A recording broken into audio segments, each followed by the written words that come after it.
Roar! Ew.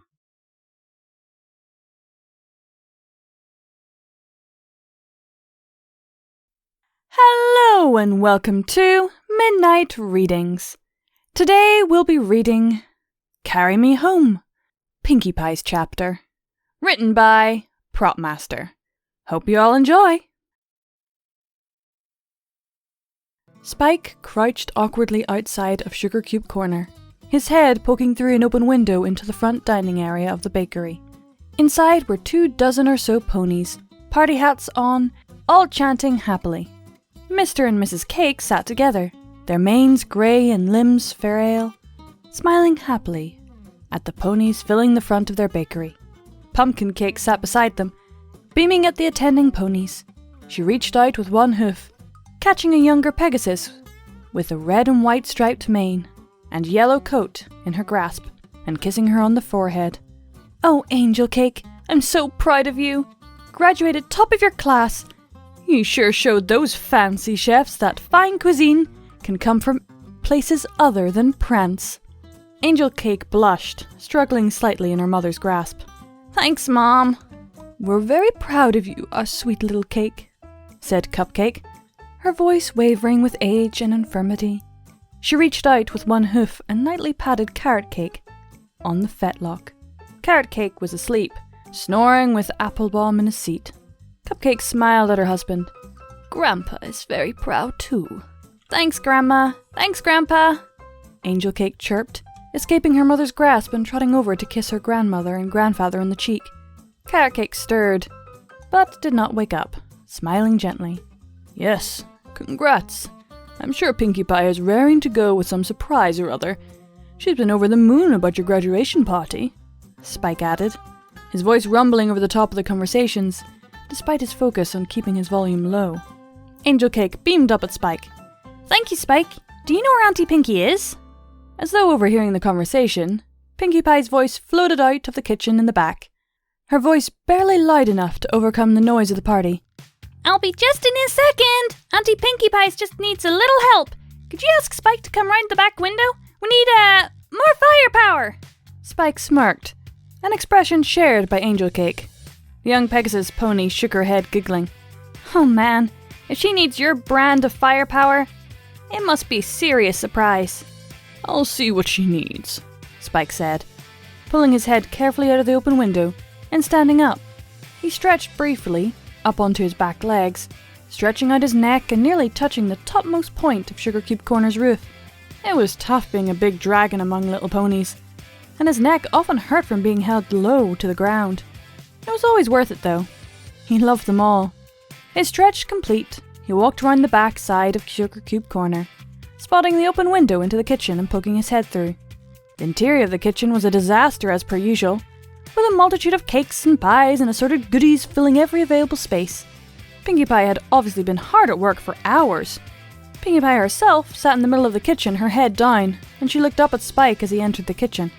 She was covered in flour and frosting, which blended well with the white tinge of her coat and streaks of white that shot through her pink mane. She smiled up at Spike gently as he peered in.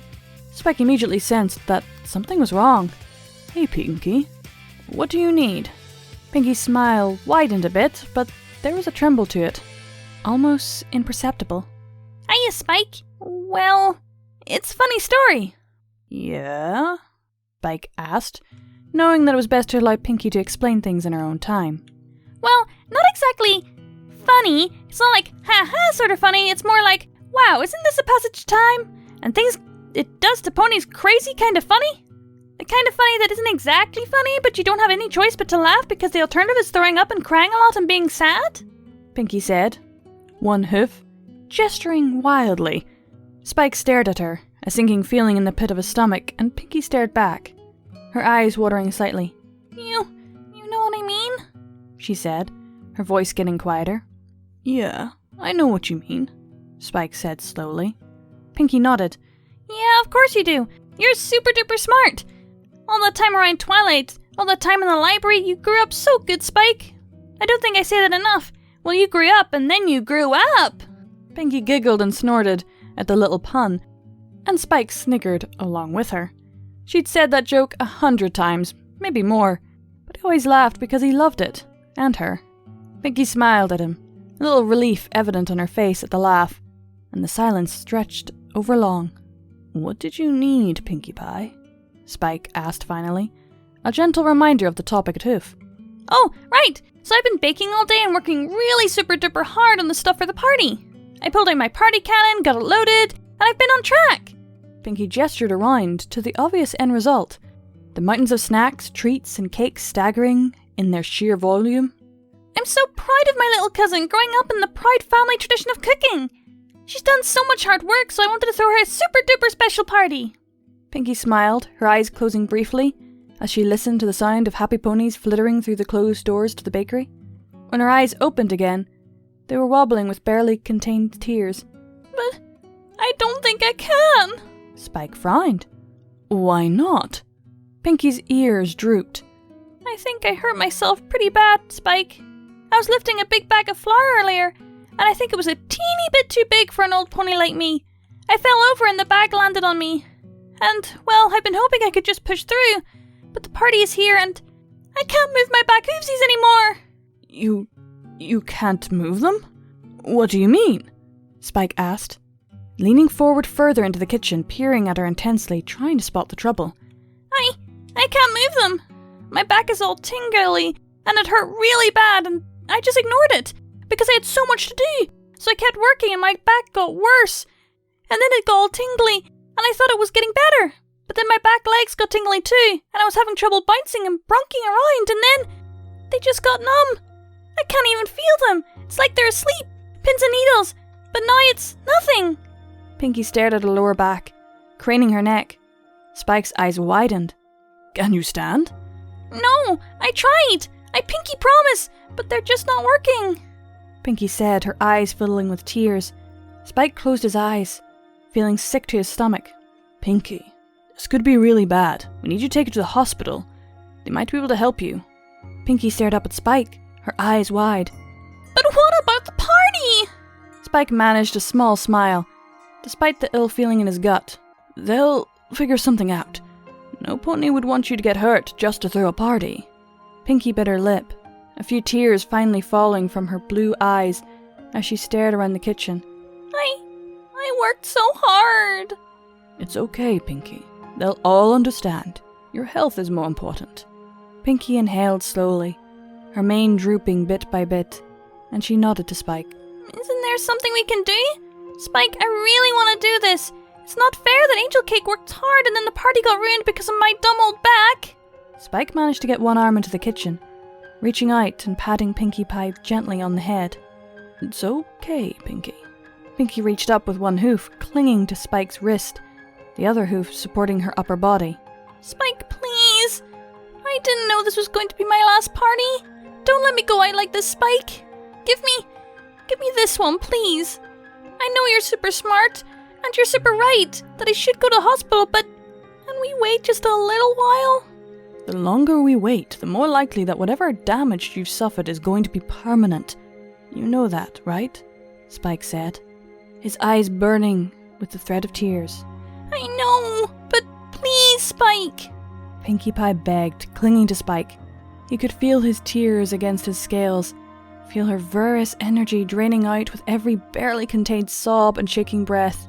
Spike blinked away the tears that filled his eyes too, and he swallowed hard. "Pinkie," Spike sighed. "Change of plans, every pony! The party's moving outside, up and at 'em! Let's hoof it to the park! Spike and Pinkie Pie have a surprise picnic just waiting for all of you, you happy ponies! So let's get going!" Pinkie Pie cheered from between Spike's wings, raising one hoof up and waving happily. Angel Cake laughed, looking out the window. "Auntie Pinkie Pie, there you are!" Spike moved closer to the window, crouching down to bring Pinkie Pie level with the window. She rode carefully on his shoulders, the scaly ridges on his back almost like a saddle. Pinkie Pie winked, grinning at Angel Cake. "Never a dull moment with Auntie Pinkie Pie around! Come on, shake those hooves!" Angel Cake spun around, addressing the party at large. "Come on, every pony! We're having a picnic outside!" The assembled ponies cheered, leaping to their hooves and heading to the park in groups, chatting excitedly about the surprise picnic. Pinkie giggled watching the party move towards the park, where a banquet awaited them, the likes of which would pass into legend. Spike looked over his shoulder and smiled at Pinkie. Are we going to the party? No, I think he promised. Just enough to kick things off and then we can go. I just needed this. I really needed this. Pinkie stared at Spike, tears of gratitude falling down from her cheeks. She leaned forward a bit and kissed Spike gently on the nose.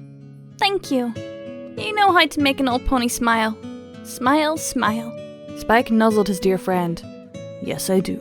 Now let's get you to the hospital, okay? And we'll figure out the rest as we go. Pinkie Pie giggled. That's the best way to do things, I think. Spike chuckled, checking to make sure his hurting friend was secure on his back, and then he began the long walk across Ponyville. Oh, God. No, not Pinkie! Well, I guess the story was supposed to be sad overall, but... Oh, it makes sense. Though the idea that Pinkie would break her back and never be able to do parties again. Thing is, even if she can't move as quickly, it's Pinkie Pie. She'll figure out a way to do it. But she did need that. And I'm glad Spike could give her a nudge in the right direction. Anywho, that was Carry Me Home, Pinkie Pie's chapter. Written by... Propmaster. Hope you all enjoyed, and keep watching that moon.